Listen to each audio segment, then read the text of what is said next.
Welcome back. All right, so all the pomp and circumstance is done. The game is done between Calgary and Edmonton, the Battle of Alberta, the Heritage Classic, and we got some stuff here to talk about. So it was a very entertaining game. It was Markstrom versus Skinner in this one. Nice long march to the rink, and I love that. I love that image of both teams coming out side by side, and then which one leads the way and how all that goes. I think that's great. Very enjoyable to watch. And of course, McDavid in the lineup. That was the question mark. He was seen as a game time decision, and as soon as I saw that, I was like, yeah, he's playing. He has to be playing. So they had a moment of silence for Adam Johnson, and I didn't see, I am sure they had moments of silence for him in the other games that were played today as well. Our thoughts, of course, with him. But yeah, very Canadian presentation, and I love that. And I do not mean that as an insult. It's very refreshingly Canadian. Just very, very stripped down. You had a couple CF-18s going over top. You had some fireworks here and there. Sure, fine, but yeah, that was fun. And straight out of Cold Lake too. And that was a throwback for me. My uncle used to be stationed in Cold Lake when we were stationed in Regina. So I remember when I was a little kid, we drove up to Cold Lake to see my uncle and family there. So envy my trips as a kid, right? Anyways.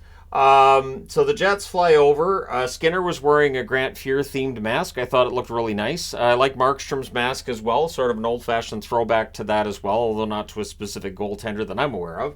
But at any rate, skies clear. It was 3 degrees Celsius at the start of the game. That's kind of perfect for a hockey game. Like, really honestly, kind of sort of perfect. We didn't have the sun beating down on the ice. We didn't have to worry about it melting. The ice was very good throughout. So there's an early press by the Oilers. The Flames block. Canes denied. The rebounds cleared. Bouchard fires one wide as the Oilers press some more. They wanted this. Hyman with a wraparound that wouldn't go, and then Kulak. He buries it. The Oilers really controlling the game, and at 4:19 they get the lead. Nugent Hopkins and Hyman with the assists. The Oilers look for another. To this stage, no shots for Calgary. So they got a couple of chances here and there. They did not hit the net. Shots are 8-0, 6 minutes into the game. We get a power play for the Flames, and then it becomes a minute and 21 seconds of 5-on-3. Kadri has a shot that's blocked and cleared. There's a shorthanded rush by Kane as he was the first one to come out of the box. He fires wide, but everything gets killed off there. And then on a 2-on-1 rush, Hyman. So right after the power play's done at 9:38, Hyman scores from Draisaitl. So it was a 2-on-1, and suddenly it's 2-0 in favor of the Edmonton Oilers. The Flames press to respond. Zadorov got chatty with Kane. There were no gloves dropped in this game today. Kane was mic'd up and kept saying, "Yeah, you guys are going to do anything. Nobody here is going to do anything," and he was right. Shots are 10-4 for the Oilers with 8.5 minutes left. The teams trade rushes. Gilbert has a shot that's held. We get a power play for the Flames, and then it becomes a minute and 27 seconds of 5-on-3. So, deja vu, right? So Huberdeau has a shot that deflects out, but then they do score during the 5-on-3 with 1 second left in the first penalty. Kadri scores from Weegar and Huberdeau at 14:55. So it's tipped in, and suddenly it's a 2-1 game. Now, shortly after the power play comes to an end, the Oilers get it back. It's Bouchard from Draisaitl and McDavid at 16:06. It was through a screen, and the defensive coverage by the Flames, not what you're wanting to see there, so that makes it 3-1 for the Oilers. The Oilers then look for another, so the momentum is swung back in favor of the Oilers. Flames are turning it over with 2:05 left. The Oilers get a power play. McDavid nearly buries one, but that's killed off, and there's some discussion at the horn. A little bit of dislike between these teams. Unusual for a Battle of Alberta, right? So 3-1 for the Oilers after one. Second period, we get early chances for Calgary.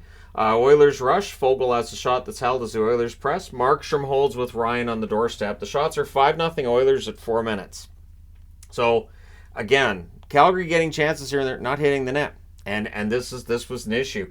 So Fogel's denied on the rush. Flames fail to clear. Kane then has a net drive that's defended. The fans call one. The referee did not. Brown's denied. The Flames clear. Brown still without a point yet this year. Things get pushed in a hole by Skinner. Nurse has a shot that's saved. It's all Oilers at this point in the second period. Power play then for the Flames. There's a near miss from Mangiapane. They cycle. Nurse blocks, clears it out. There was a short-handed rush by Connor Brown. He fires high. And then just after the power play ends, the Flames do get back into this. Greer scores from Weegar and Markstrom at 11:27. He buries a rebound, and suddenly it's 3-2. And at the next whistle, bunch of hugging between the teams, because I imagine it's cold on the ice. So, you use the body for warmth. I get it. You don't want it to all be about hate. So the shots are 9-3 for the Oilers with 6.5 minutes left. Markstrom holds on to a shot from Connor Brown, who was all around the net. It's going to start going in for him soon, I would think. Backlund has a shot that saved the Flames press. There's some pushing on a hold by Skinner. Flames are building some momentum in that final 5 minutes. They're within a goal. Draisaitl has a rush chance that's kicked aside, but after 2 periods, it's 3-2. So what could really determine this game, you're feeling after 40 minutes, is how the third period gets started. Well, the third period starts off with Ryan Nugent-Hopkins having a net drive that's held. Gilbert then has a shot that's deflected wide as the Flames press. They're looking to tie it. Things get pushy and shovey on a Skinner hold. That'll tend to happen when you give the goalie a snow shower when he makes the hold. Coleman has a rush chance that's saved. The Oilers clear and set up a press. Holloway can't bury one on a 2-on-1, so he remains without a point this year. The shots are 3-1 for the Flames, 4.5 minutes into the period. Backlund has a 3-on-2 chance. That's held. The Oilers press at 6 minutes. There's a near miss for Foegele. And then on a face-off win, Desharnais. This goal was originally credited to Kane. Kane doesn't score it. It bounces into the net. Desharnais from Kane and Hyman at 6:18. So all of a sudden it's 4-1. The Oilers then look for another. So again, it's momentum swings in this game. We get a power play for Edmonton. There's a shorthanded Zadorov chance that misses high. That's killed off. I would imagine Zadorov will be doing post-game interview right about now and probably letting us know he's not very happy with his teammates. So that's killed off. Teams exchange rushes. We get a power play for Calgary. Backlund has a net feed. That's blocked. The power play's killed off, and then Coronado has a shot that's held. So really, Calgary just could not get it going tonight.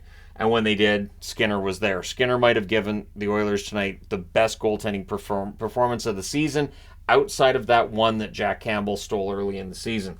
So Coleman has a net feed that deflects wide. The goalie pull takes place with 3 minutes left. Weegar has a shot that saved the Flames press during the 6-on-5. Dubé nearly scores. And this was the storyline here. Nearly scores, and then the puck goes the other way and it's in the net. The empty netter, it's Kane, so he didn't get credited with a goal earlier, but he does get the goal here. And Derek Ryan gets an assist. That is the first point for a bottom six forward for the Oilers this season. They're in their 8th game. So when we talk about why the Oilers have been struggling, we can't really talk about the top 6 guys being responsible. They're just not getting the depth scoring. So that's Ryan with the assist at 19-13. The Oilers win this one 5-2. They improve their record to 2-5-1. The Flames 2-6-1. And again, down the stretch, they show Kadri. And I think the reason that Kadri's always focused on, he does not hide his disgust well. He and Zadorov are the 2 guys in Calgary that you are most likely to see an honest reaction on their face to how things are going, and things are not going well for the Flames. Shots on net favored Edmonton in the first and second. 15-7 in the first, 13-9 in the second, and then Calgary outshoots them 11-5 in the third. Final shots 33-27 Edmonton. Power plays, the Flames 1 for 6. Edmonton 0 for 2. So their power play continues to be not exactly where you expect the Oilers' power play to be. The hits 30-23 for the Oilers. Markstrom saves 28 out of 32. And Skinner saves 25 out of 27 at the other end. So there you go. Battle of Alberta is done. The Heritage game is done. Let me know your thoughts in the comment section below as always. Don't forget to hit like and subscribe if you're browsing your way through. You just happen upon this video or just because you feel like it. You feel like hitting both those buttons, go right on ahead. Thank you guys so much for all your support. I will talk to you again soon.